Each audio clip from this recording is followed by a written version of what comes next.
Bienvenue dans cette émission, Madame, Messieurs, entretien sur votre télévision Héritage. Si vous nous rejoignez, on les commence déjà.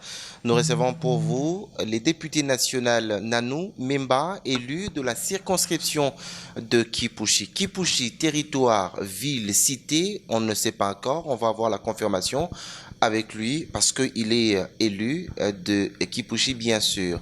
Honorable Nanou Memba, bienvenue dans cette émission Entretien.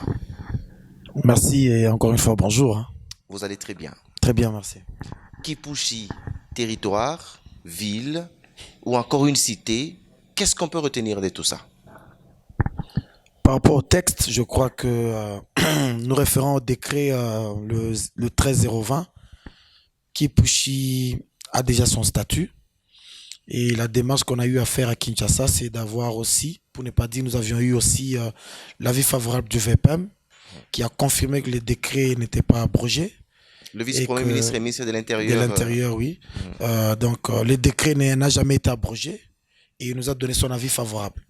La suite, c'est peut-être une procédure administrative, hein, parce qu'après ça, il faut normalement avoir maintenant l'avis favorable de l'Assemblée provinciale et l'avis favorable du Haut-Katanga et l'avis favorable du gouvernement provincial. Donc je pense que la démarche qu'on a eu à faire à Kinshasa, pour moi je suis un homme ravi et je suis un homme content. Donc j'ai épuisé la matière. Nous avions soulevé la soupape qui bloquait un peu les choses, c'est qu'en son temps, les chefs-lieux normalement passaient mécaniquement en ville, c'est que stipulait l'esprit du texte, mais Kipushi avait eu quand même un petit problème parce que l'exécutif en son temps jugeait bon que Kasumbalesa ça le devienne. Pourquoi? Parce que Kasumbalesa est un peu loin de Lubumbashi.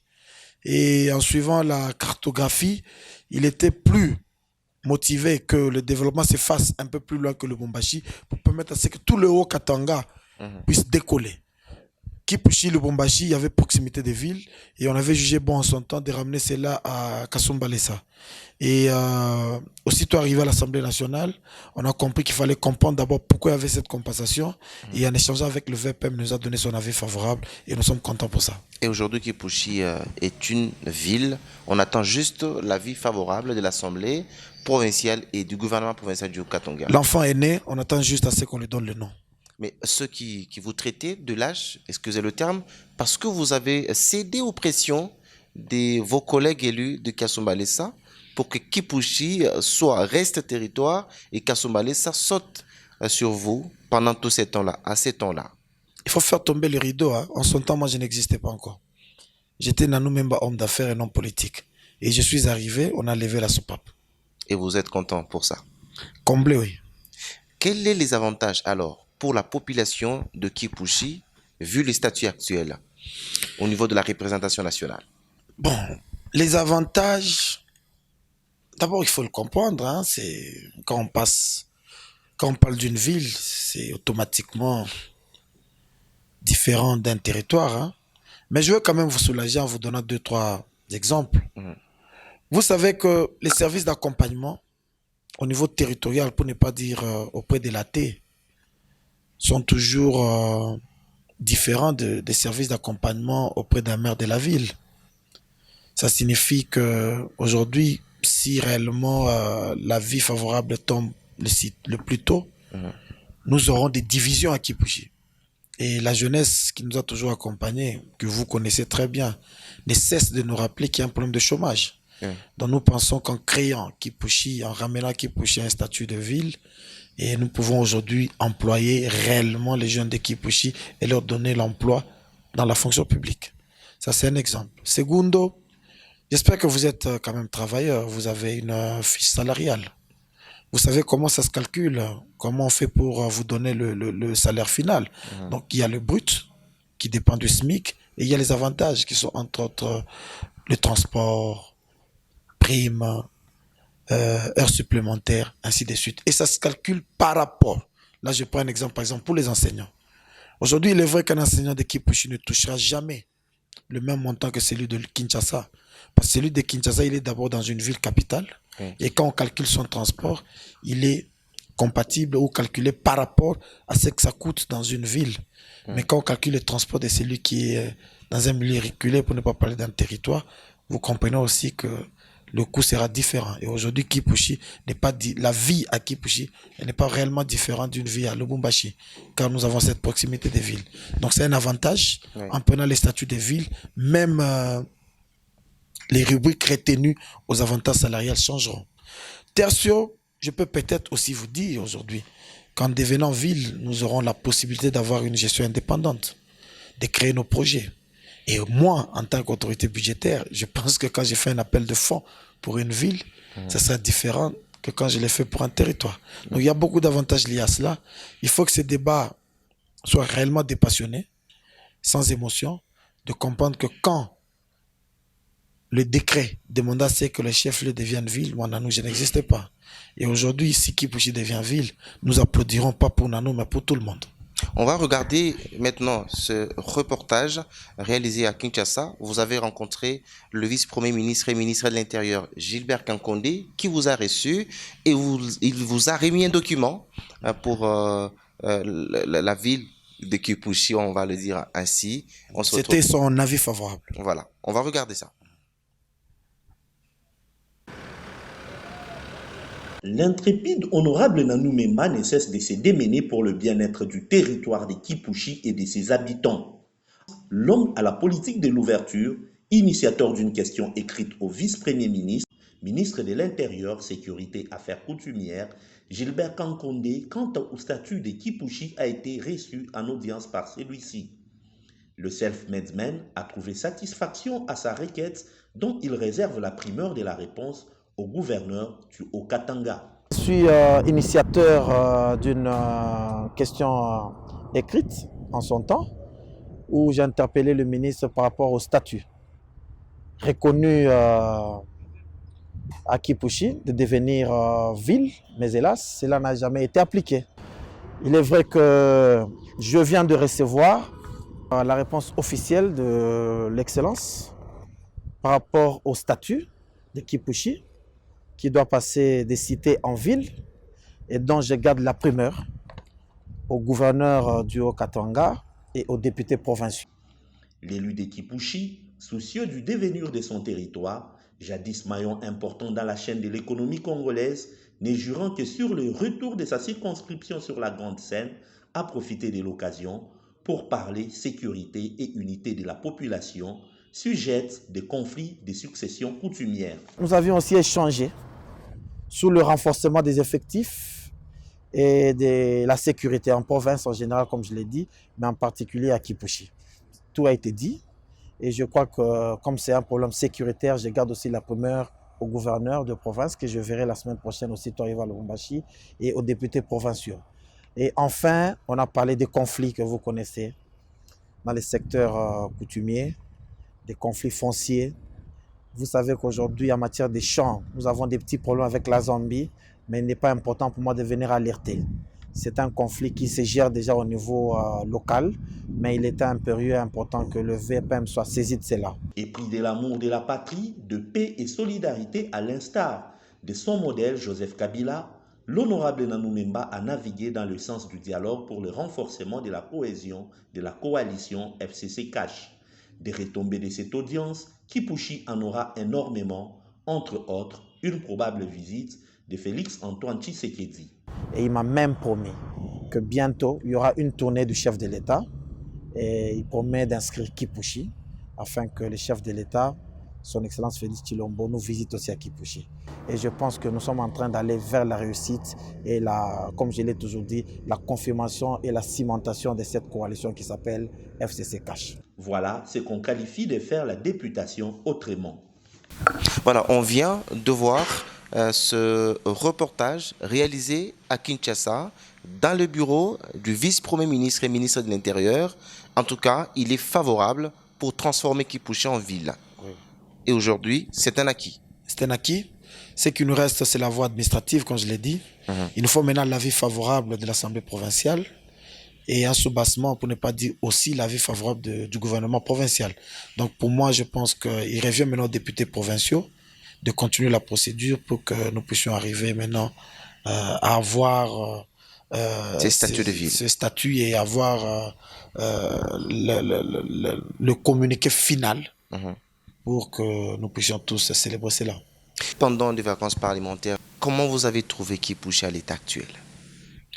Bon, il est vrai que Kipouchi n'est pas épargné, hein. Ce sont des problèmes comme partout ailleurs. Aujourd'hui, le Grand Congo, c'est cette personne malade. Et moi, je le dis toujours, c'est la théorie de la main et non du doigt. Donc, Kipouchi aussi a des problèmes comme partout. Mais exceptionnellement pour Kipouchi, c'est que il n'y a qu'un seul projet phare qui bloque encore le développement de Kipouchi, c'est le projet Kiko. Donc, partenariat Ivanhoe-Gécamine, ça c'est notre projet phare. Et nous pensons que si ce projet démarre, Et vous avez ça peut même soulager mené tant soit de peu. recherches à Kinshasa pour trouver des solutions. Oui, toujours comme député et comme législateur, j'ai interpellé le ministre du portefeuille en son temps pour savoir qu'est-ce qui n'allait pas. Et j'ai eu les réponses et les solutions sont déjà en téléchargement. Je pense que la Gécamine et Ivano, ils sont déjà autour d'une table pour les négociations. Et d'ici peu, je pense que le projet va répondre. Parce que ce qui manquait, c'était euh, cette humilité qui devait être normalement martelée dans les deux camps pour qu'on échange, pour qu'on partage, pour qu'on trouve des solutions. Et cela a été fait par la voie des institutions que j'ai moi-même animées. Et aujourd'hui, nous pensons que nous devons être contents que la Gégamine a accepté de renégocier avec Ivanoé pour qu'on redémarre le projet Kiko. Nos confrères ont réalisé un reportage sur la situation de la ville de Kipouchi. Ils ont relevé un fait, c'est que cette ville manque ce qu'on appelle la morgue. Je ne sais pas si vous avez pu trouver une solution dans ça. C'est un problème peut-être banal, mais lorsque la population qui vit aux environs de ce qui serait appelé morgue, ce n'est pas vivable Oui, c'est comme je l'ai dit, je me répète, ce sont des problèmes que nous vivons un peu partout, quotidiennement. normalement, oui. Mais Kipouchi, moi, en son temps, quand au début de ma législature, j'avais eu quand même le courage de présenter à l'exécutif mon cahier des charges. Et je l'avais bien dit que pour que Kipouchi décolle, il nous fallait exploiter les 4 axes. Mhm. Primo, c'était de nous investir dans l'homme. Parce que la cité de Kipouchi, qui nous intéresse dans ce débat, bénéficiait plus de la formation soutenue par la Gécamine, pour ne pas parler de cette gratuité Oui. que nous avions tous connue et en bénéficié. Et quand la Gécamine est tombée en faillite, donc il y a eu réellement l'hécatombe dans les secteurs de l'éducation, dans les secteurs de la formation. Parce que les bonnes écoles à Kipouchi, c'était les écoles Gécamine et c'était les écoles de formation professionnelle. Voilà pourquoi j'insiste encore aujourd'hui, je l'ai dit, nous devons d'abord nous investir dans l'homme pour ne pas perdre cette jeunesse montante. Segundo, Kipouchi doit être considéré, comme je l'ai proposé, certes, de grenier agricole. Il y a cette possibilité. Prenez seulement la zone de Kinama, prenez le groupement de Yombwe, prenez le groupement de Samboa, prenez Mutabwisha, prenez Mukoma. Il y a c'est fort possible que nous puissions, rien qu'avec toutes ces zones, devenir peut-être à la longue des zones agricoles, réellement nourrir le Lubumbashi, pour ne pas dire nourrir le Haut-Katanga. Il y a déjà un projet dans ce sens-là? J'ai dit c'était mon cahier des charges Oui. que j'ai proposé à l'exécutif. Tertio, je l'ai dit encore à l'exécutif en son temps, j'ai dit bon, à Kipouchi, nous avons un bon courant. Pourquoi? Parce que le projet Gécamine a quand même bénéficié d'une voie exceptionnelle qui nous donne du bon courant. Et avec ce bon courant, si aujourd'hui n'est pas réellement exploité par la Gécamine, nous pouvons faire de Kipouchi une zone industrielle. Aujourd'hui, il y a des projets. J'ai vu même à l'Assemblée nationale où on parle de projets au niveau de la SADC, où on veut créer des zones industrielles. On ne peut loger que des petites et moyennes entreprises, mais rien que dans le secteur industriel, secteur de la transformation. Et moi, je pense que Kipouchi peut se placer en ville, pour ne pas dire la cité candidate, Oui. soutenue par l'autorité provinciale. Et enfin, je l'avais aussi dit, qu'il y avait possibilité de comprendre que Kipouchi pouvait aussi devenir ce que nous pouvons appeler aujourd'hui la ville mangeur de cuivre. C'est possible. C'est possible. Parce qu'avec l'infrastructure que nous avons, pourquoi Kipushi ne peut pas accueillir les journées minières? Nous avons tout ce que vous voulez. Nous avons une mine souterraine que les visiteurs peuvent voir. Nous avons des infrastructures. Nous avons CK, nous avons MES, GKMI, ainsi de suite. Donc, c'est possible qu'on puisse faire des investissements durables pour changer un peu l'image de Kipushi. Et à ça, ça va ramener des solutions directes et indirectes. Nous avons vu dernièrement les gouverneurs des provinces dans cette cité de Kipushi avec une grande délégation des ministres provinciaux et députés d'ailleurs qui se sont rendus de ces côtés-là. Ils ont lancé la conception d'un hôpital moderne, d'un marché et tout ce qui va avec. Est-ce que vous êtes là derrière pour suivre cela? Parce que les hommes politiques, on le sait, ils peuvent lancer, mais au bout de 5-4 ans, rien n'est fait. C'est vrai que je garde toujours ma casquette de député national et le gouverneur est l'émanation des députés provinciaux. Mais avec la passion qui m'a toujours animé, comme je l'ai dit toujours, moi je vais au-delà de tout ça. Je suis en train quand même de faire le suivi. Mais je pense que l'excellence Kaboul est un homme de parole. Je ne le vois pas venir inaugurer et ne pas le faire. Comme il a inauguré, il a lancé. Je pense que la suite, c'est l'inauguration des bâtiments. Et je fais confiance. Quels sont les problèmes que vous avez, que vous allez amener au niveau de l'Assemblée nationale en ce qui concerne la cité de Kipushi aujourd'hui? Parce que vous venez de là. Et pendant la session budgétaire, le débat est lié à l'exercice budgétaire, pour ne pas parler à l'exercice au budget qui sera voté. Donc nous parlerons plus des besoins et des assignations. Oui. Mais, qu'à cela ne tienne, le RI, le règlement intérieur de l'Assemblée nationale, nous permet que même pendant la session budgétaire, que nous puissions interpeller les ministres par la voie des questions écrites, mais sans débat. Nous le ferons. Mais, ce qui doit être connu de tous, pour moi, le combat pour Kipushi, c'est que nous puissions gagner un fonds consistant et important dans la réhabilitation, pour ne pas dire dans la construction de routes des desserts agricoles. Ça, c'est une priorité pour moi. C'est ça la priorité. Pour le moment, oui. Parce qu'en tant qu'homme d'État et responsable, je pense que je dois avoir mon canevas. Et le canevas, pour moi, la priorité, ce sont les routes des desserts agricoles.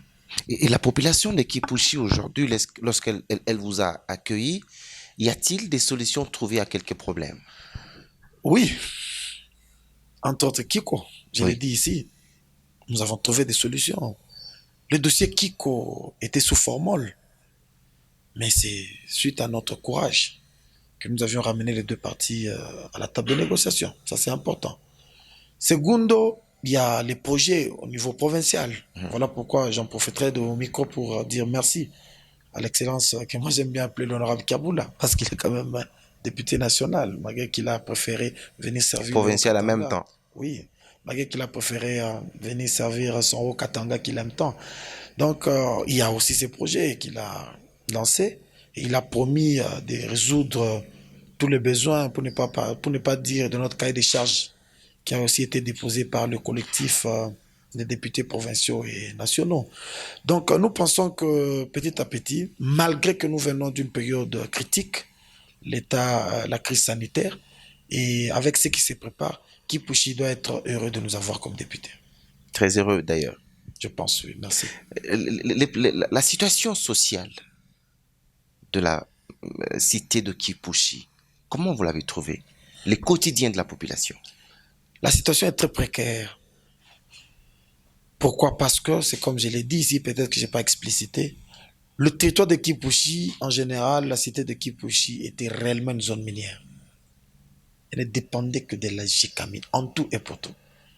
Mon frère, imagine-toi que pendant la campagne, j'arrive dans un coin qu'on appelle Mutabwisha, c'est juste après Sambon, où on me dit qu'en son temps, c'est la GKMI qui a amené ces ingénieurs à aller réparer les tuyaux, à aller placer l'électricité.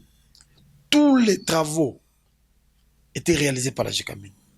Et tu vois la distance et tu comprends que la GKMI était quasiment le parrain de la cité de Kipushi, pour ne pas dire du territoire de Kipushi. Et quand la GKMI est tombée en faillite, donc comprenez les dégâts. Et c'est fini. Voilà pourquoi nous réfléchissons aujourd'hui, comme je l'ai dit ici, créer d'autres secteurs, outre la GECAMIN. Générateur de recettes. Normalement, qui peuvent aussi stabiliser la situation socio-économique. Par exemple, faire des Kipouchi un grenier agricole. Donc, amener tous les grands projets, que la province puisse se concentrer rien que sur Kipouchi. Créer des zones agricoles, et vous verrez la suite. Le secteur touristique à Kipouchi ne peut pas se développer. Nous avons fait une petite visite. Il y a un endroit qui est comparable à Dubaï. Pourquoi ne pas faire développer aussi un autre secteur qui est le tourisme à Kipouchi? Par exemple, aller dans cet espace-là, moyennant un frais, et s'entre dans la caisse de l'État. Les tourismes ne vous dit rien? Et à ça, ajouter aussi notre lac de Kipouchi. Justement. Mais c'est vrai que le secteur touristique est un secteur capricieux. On ne peut pas commencer par là. Commençons par autre chose et je crois que le tourisme suivra. Parce que cela dépend aussi de nos habitudes et de notre façon de vivre. Les Congolais n'est pas habitués au tourisme? Je n'ai rien dit. Mais vous aimez le tourisme? Oui, comme complément. Et ça peut passer pour Kipouchi? Ça passera. Le développement amènera tout ça. Le Lualaba reste un exemple pour nous. Ils ont commencé d'abord par développer l'infrastructure et le tourisme est en train de suivre. On parlait ici de l'enseignement à Kipouchi. Il y a un problème au niveau de l'enseignement supérieur universitaire. Regardez tous ces étudiants qui font chaque jour des navettes, aller-retour, Kipouchi, Lubumbashi, Lubumbashi, Kipouchi, pour aller étudier au niveau de l'université. Il n'y a pas un projet dans ce sens-là. J'espère que vous êtes face à un député. Je ne suis pas un exécutif. Je ne construis pas moi. Je propose. Nous l'avons fait. Séance tenante, le gouverneur Kiaboul avait accepté de le faire. Et il a même envoyé son ministre Koualis, qui est à Kipouchi la semaine passée, pour voir comment commencer le projet et créer 2 ou 3 extensions à Kipouchi. Je pense que l'exécutif est en train de nous écouter. Et moi, en tant que législatif, j'aurai toujours mon marteau en main pour que cela soit fait. Et donc, la population de Kipouchi peut s'attendre dans les jours qui viennent à une extension soit de l'université de Lubumbashi qui sera installée à Kipouchi, ISP Lubumbashi installé à Kipouchi pour faciliter cela. Parce que ça fait quand même tant de courses, il y a autant de dangers. Vous, en tant qu'élu de cette circonscription, vous avez déjà mené de démarches pour trouver une solution. Alors, un autre problème serait d'inculquer aux habitants de Kipouchi la culture d'étudier à Kipouchi. C'est aussi un autre problème. Est-ce que ces diplômes-là aura de valeur pour aller à l'extérieur, pour aller à Kinshasa? Mais si aujourd'hui il y a des études qui se font en ligne, pourquoi pas dans des extensions? Je pense que ce débat-là, il est plus scientifique. Et je comprends votre souci. Mais nous sommes des responsables. On ne va pas créer des extensions à Kipouchi sans leur donner une forme officielle et forme standard. Donc ça suivra. Non, automatiquement, ça suivra. Mais il faut par contre réfléchir sur les avantages. Imagine-toi que chaque étudiant aujourd'hui, s'il doit faire 17 jours par mois de va-et-vient, vous comprendrez avec moi qu'il dépensera peut-être $5 par jour. C'est un coût énorme. Ça, c'est plus qu'un étudiant normalement doit vivre avec $100 l'an. C'est ça le besoin au niveau standard.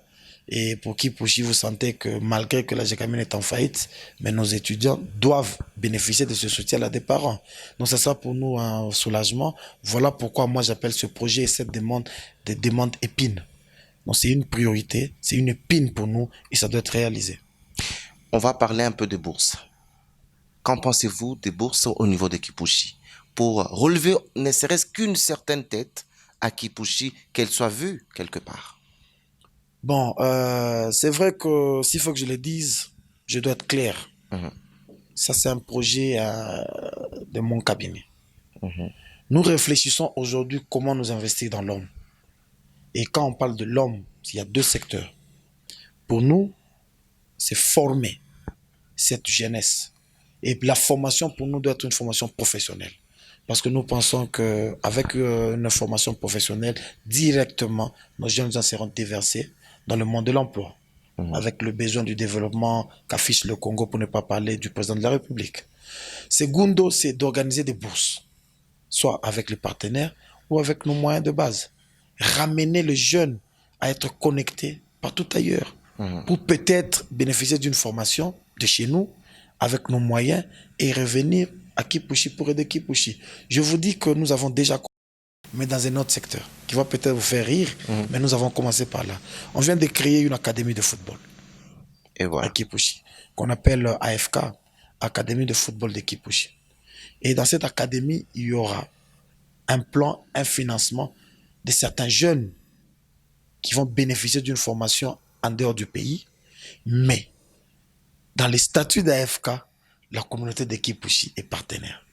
Ça signifie tous ces joueurs qui quitteront notre académie pour aller ailleurs, comme on l'a vu avec certains joueurs de Lupopo et de Mazembe, auront un devoir, auront un fonds à ramener pour la communauté de Kipushi.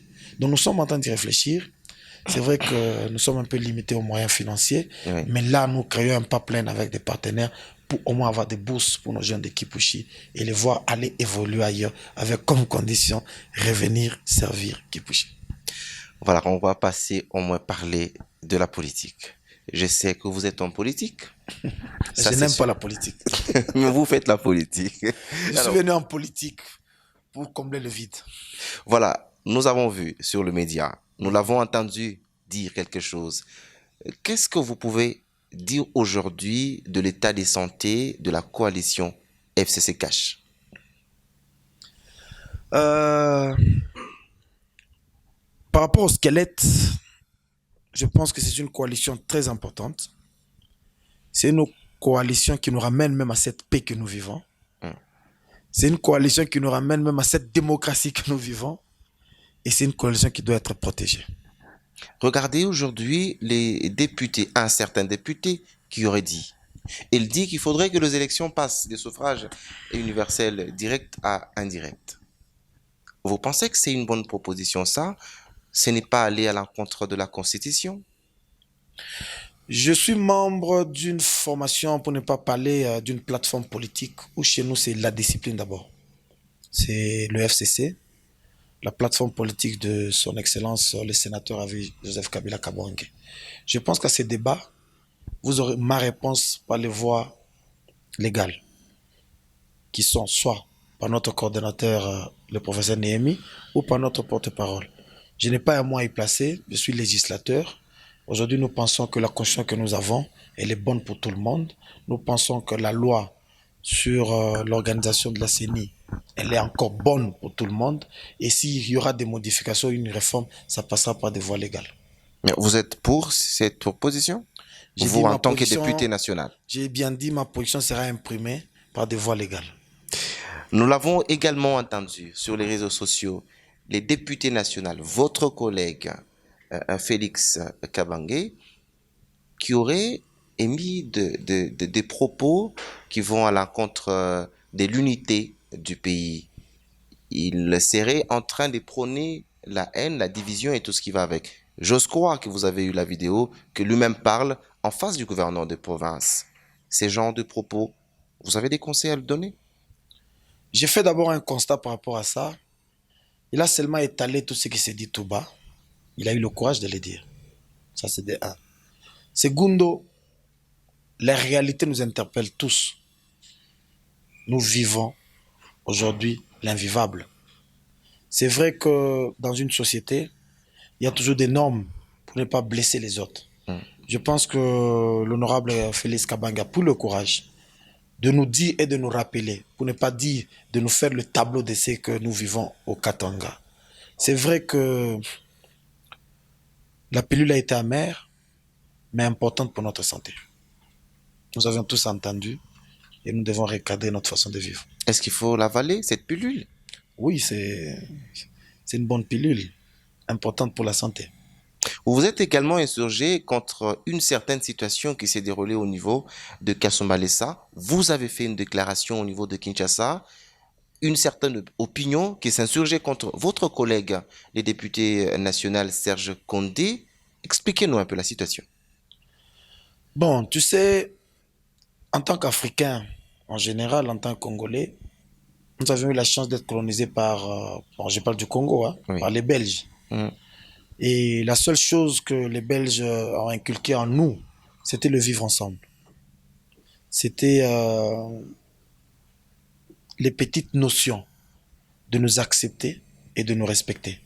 Mais si on va au-delà de tout ça, si face à nous, c'est de la débauche, je pense que du haut ou sous notre casquette de député national, nous avons le droit de rappeler et de ramener tout le monde à l'ordre. Moi, je l'avais fait d'abord pour deux raisons. La première raison, c'est que c'est ce qu'on devait normalement bénéficier de notre soutien. Parce qu'on ne peut pas accepter aujourd'hui un député national en plein mandat qui fait de son mieux pour que le Sakanya Kasumbalé, ça peut-être, puisse bénéficier de son accompagnement, qu'il puisse réellement servir Kasumbalé et Sakanya. Oui. Et au même moment qu'il est fait, parce qu'on n'est pas d'accord peut-être de X ou Y, on va casser sa maison. Là, on ne va pas l'accepter. Voilà pourquoi nous avons besoin d'être solidaires. Nous avons besoin d'être unis en tant que député d'abord du Haut-Katanga. Et moi, j'ai pris le courage de le faire pour condamner tout ce qu'on a vécu en son temps. Segundo, je l'ai fait aussi parce qu'on sentait comme si Kasumbalesa devenait, Une république, en quelque sorte. devenait pour moi comment je peux le dire, une poubelle d'incivisme. Tu vois. Et aujourd'hui, Kasumbalesa, c'est une cité dans ma province. Moi, je suis un député élu du Haut-Katanga. S'il y a un problème même en Pointe, j'agirai. Okay. Et je l'ai fait pour Serge Condé, pas seulement pour lui en tant qu'individu, mais plus pour la population qu'il a élue. Mais aujourd'hui, la situation a été maîtrisée et nous avons même appris que les recettes ont augmenté. La DGDA a fait autant de recettes, la DGI également. C'est une fierté aujourd'hui. Oui, une fierté. Je préfère peut-être le dire ici, peut-être ça sera hors débat. Je suis quand même autorité budgétaire. Je sais comment nous alignons nos assignations. Oui. Le flux que nous avons à Kasumbalesa, de par le mouvement en import et export, c'est un flux très important pour le pays. Très, très important pour le pays. Voilà pourquoi Kasumbalesa doit bénéficier de notre attention. Aujourd'hui, bloquer Kasumbalesa, c'est bloquer tout un pays. C'est vrai que la Constitution nous a permis d'avoir une caisse de péréquation. Oui. Mais cette caisse de péréquation n'a jamais été financée jusqu'à présent. Pourquoi? Parce que tout ce que nous absorbons comme recette est directement déversé dans les besoins. Voilà pourquoi, en tant qu'homme d'État, nous devons lutter pour la maximisation des recettes. Et quand on parle de la maximisation des recettes, c'est ordonner et gérer Kasumbalesa d'une façon citoyenne. On parle de l'unité, vous l'avez évoqué. Qu'est-ce qu'il faut pour unifier notre pays de manière générale? Parce que vous êtes élu national. C'est vrai qu'aujourd'hui, nous avons un problème d'abord de nos 660 tribus. Oui. Qui, pour moi, composent la mayonnaise congolaise. Et là, il faut plus lutter. Voilà pourquoi en son temps, le président Kabila, à chaque fois qu'il composait son gouvernement, exigeait qu'on puisse avoir un ministère qui sera en charge c'était de la citoyenneté, j'espère. Nouvelle citoyenneté. La nouvelle citoyenneté. C'était pour nous ramener à comprendre le savoir-vivre. Pour nous ramener à comprendre le vivre ensemble. Et ça, c'est très important. Voilà pourquoi aujourd'hui, moi, quand je vois des églises qui nous montrent, qui s'affichent toujours en miracle de santé, miracle d'argent, miracle de voyage, c'est aussi le moment pour que ces églises nous aident à créer des miracles de mentalité. C'est très important. Et aujourd'hui, l'unité qui doit être prônée, l'unité qui doit être protégée, l'unité qui doit être préservée, c'est d'abord par rapport à se vivre ensemble. Ça, c'est des un. Des deux, aujourd'hui, le régionalisme doit être compris comme un droit différent du tribalisme. Quand nous luttons pour nos recommandations, par exemple, au gouvernement, savez-vous qu'on tient en compte aussi l'aspect géopolitique? Oui. C'est très important. Et aujourd'hui, quand nous luttons pour notre Haut-Katanga, quand nous luttons pour l'image de notre Grand Katanga, peut-être qu'il n'existe pas, qui est resté une identité, cela ne doit pas être compris comme le tribalisme. Voilà pourquoi il nous faut une dose d'humilité, de comprendre que quand quelqu'un est fier d'être Kassaï, il est. Quand quelqu'un est fier d'être Katangé, il est. Et il doit être soutenu, compris dans ce sens-là. Mais vous êtes sûr avec moi que le tribalisme, c'est un élément qui ne fait pas avancer une province ou tout un pays. Pas du tout. Pas du tout. Nulle part ailleurs où on a vu un pays se développer sur base du tribalisme. Et ça doit être aboli. Cet esprit doit être aboli, condamné même. Mais tout Congolais a le droit de sillonner partout dans le pays, comme il le veut. Bien sûr. Moi, je suis législateur, je soutiens ça, parce que c'est constitutionnel. Vous serez encore candidat à Kipushi prochainement? Le kabylisme m'apprend à céder, à donner la chance aux autres. Ça, c'est le kabylisme. Oui. On l'a vu avec Kabila, qui a accepté de céder la main. On a compris que c'était une leçon qu'il nous a donnée, d'abord, premièrement, à nos jeunes comme lui, de comprendre qu'aujourd'hui, la vie politique s'est faite sur un segment. Et c'est une école. Et c'est une école. Moi, aujourd'hui, en 2023, je préfère encore céder la main, accepter celui qui viendra, parce que j'aurai toujours la casquette de notable.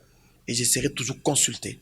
Et j'essaierai toujours appelé à aider mon pays, même dans mon coin où j'irai. C'était l'émission Entretien avec le député national Nanou Memba, élu de la circonscription des Kipushi. Madame, Messieurs, merci à vous de nous avoir regardés. C'était un plaisir. Nanou Memba, merci de nous avoir reçus. En tout cas, merci beaucoup. Je remercie d'abord le promoteur, que moi j'appelle le pasteur, que j'appelle aussi président d'honneur, parce qu'il est président d'honneur de mon équipe, le Popo, Okay. et que j'appelle aussi parrain, parce que l'excellence, le procureur Kabang Enombi était une personne, à chaque fois que vous êtes à Kinshasa, et quand vous l'appelez, pour qu'il vous mette très à l'aise, on aimait souvent le salut en Swahili. Et on le faisait souvent quand on l'appelle, là, on disait, Djamu Mkuba. Il dit, Abari, ni nanou, ni Mkuba, ou comme Pita Konyum. Donc c'était comme ça. Et pour nous, nous l'appelions en son temps le patriarche. Et à chaque fois qu'on avait des problèmes, hein, un dossier bloqué, parce que moi j'étais plus dans le secteur minier, à chaque fois que tu as un problème de bloqué dans un pipeline minier, et vous l'appelez, il était toujours prêt à vous aider et à faire le suivi. À travers, il avait une assistante, Maman Doris.